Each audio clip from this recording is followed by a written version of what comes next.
it says that I indicated there was an email sent and it had nothing to do with the county council meeting. Okay.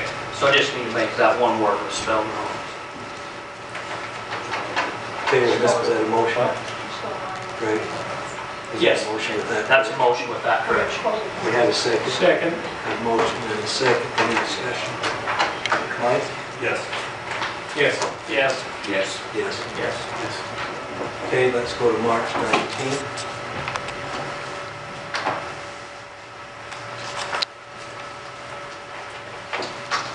Motion to approve.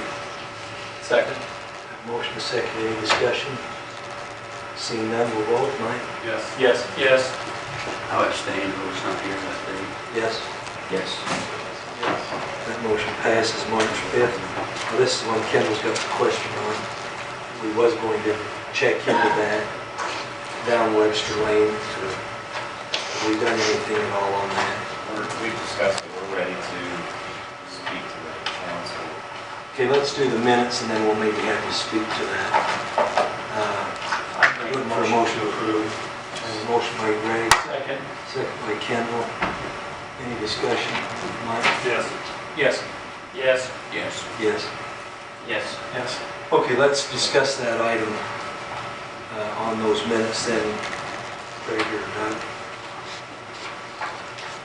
Craig and I talked about that, and what the issue is there's a big home that's about 20,000 square feet down in Webster Lane that's being built.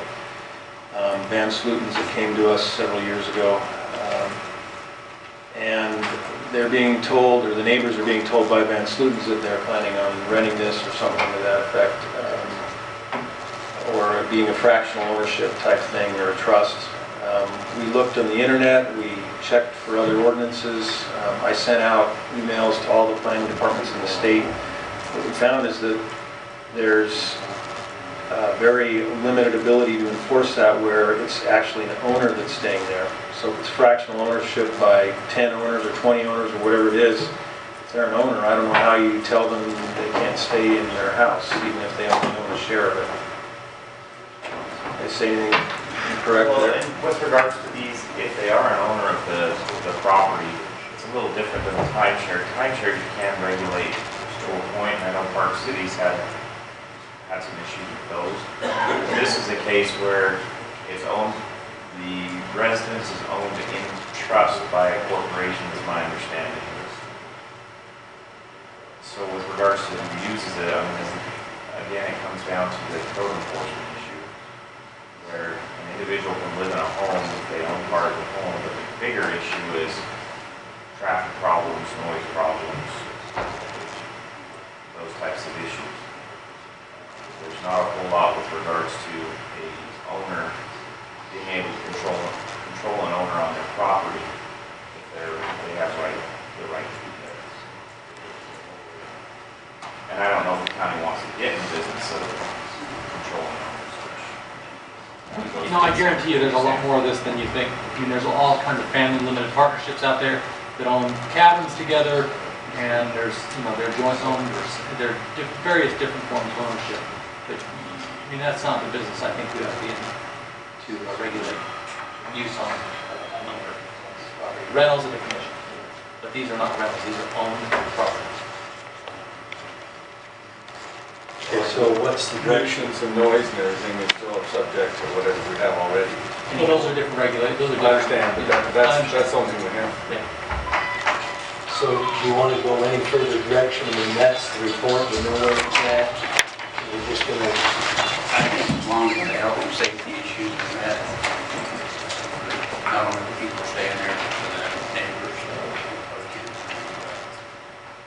You're saying you can't tighten the code? I mean, their code is where it is, and they're within the code, apparently. Yeah, I mean, the only thing to do would be, like Craig said, bedroom type police and saying, do you actually own this, or are you a guest, or are you paying rent, or whatever. And we've tried that on other homes, it doesn't seem to work out very well. Is it built on a commercial standard, or was it just a standard home? It's a standard home. Single family dwelling was the 20,000 square foot. It's on single family dwelling. It was still, it was still specified as a single It was family. issued as a single family dwelling, and we made that note on the permit. And it's on 5 acres. Say something. I'm on my best behavior. We've talked a little bit about this issue of nightly rental. This isn't necessarily a nightly rental issue. Of looking at occupancy levels for a normal home versus becoming a hotel. The same type of concept that some people have figured out, if they can build large square footages, then they can certainly advertise for 100 to 150 people to occupy the home. And we discussed about the possibility of limiting the occupancy of a nightly rental to what an average home would be. If they're going to rent the home for a nightly rental, it ought to maybe put a cap on the occupancy. We didn't come up with a number or anything, we're just saying that's a potential. But at the same token, if there's any exchange of funds, even in this type of a dwelling, it falls outside of a strictly ownership issue and becomes a business issue. And so I don't know that we know that there is or isn't. On a strict ownership basis, where a family has a limited liability company for a cabin, they wouldn't be paying a fee to stay at the cabin. They would participate in the financing of the loan or the utilities and so forth. And that's how those generally run. But they don't go up and say, okay, I want to have the building for 2 nights, so I'm going to give you $1,000 or something and pay it. I think that That's just crosses a the line. mechanism of how they share the cost. I mean, they may share costs on how many nights you use it. That's just their own cost sharing arrangement within that unit of ownership. Again, that doesn't trigger, in my opinion, that doesn't trigger a rental situation. I guess it would for me if it's on a if they own it, they own it. Their share of ownership is their share of ownership. If they're paying on a participation level, that's a business. And I guess what I'm trying to say is we maybe ought to define that in our code. Well, perhaps, I think what you'll find is that's just their method of allocating the cost, the overhead of running. That's just an internal agreement amongst themselves, an operating agreement, if you will, that they say this is how we're going to share costs. It may be on your number of shares that you own in the unit, in the corporation that owns it. Owning shares is different than paying for use. But there's a lot of these that do this that are owned by a family limited partnership or a trust or whatever. But the way they divvy up or allocate the cost, the overhead to run it, they'll do that based on how much you use it. I guess why I bring it up is there are ways to have temporary ownerships. And so in essence, they can start running a hotel to compete with Zermatt, compete with the homestay, You certainly compete don't with, want somebody buying stock for a day. but they can do that legally. Well, yeah, I suppose they can. No, they can. And Big problem for them. we didn't think that a place like this would do what they're going to do. Yeah. But I guarantee you they are looking at those types of things to look around our laws. And I think we maybe need to set some seed. I don't want to tread on anybody's right of personal property ownership, but they're skirting the laws to tread on our commercial businesses, and they're not paying sales tax, they're not paying room taxes, or any types of these taxes. And No, I agree. they're just finding legal loopholes to do that. I don't know if that's something that we could look at as what constitutes a business for rental of homes. With being careful not to get onto family cabins and things. I get that, and I totally support that, but this is what's happening. Certainly if there are... It's happening more than just in this one. If there are mechanisms that they're using to simply try and skirt the rental, and it really is this broad base of people that come in and use it, and they're temporarily an owner for a night, that is skirting the law. But these that are, there's 10 people and maybe one goes out and one comes in every 2 or 3 years, that's not the same as what you're talking about. I agree, but I think these are headed for what I'm describing. How many rooms are in that? The 20,000 square foot house, it's got dozens of bedrooms. And it'll probably end up getting used similar to what Nelson does up here. And they're ready. That's what it is. That's what it is.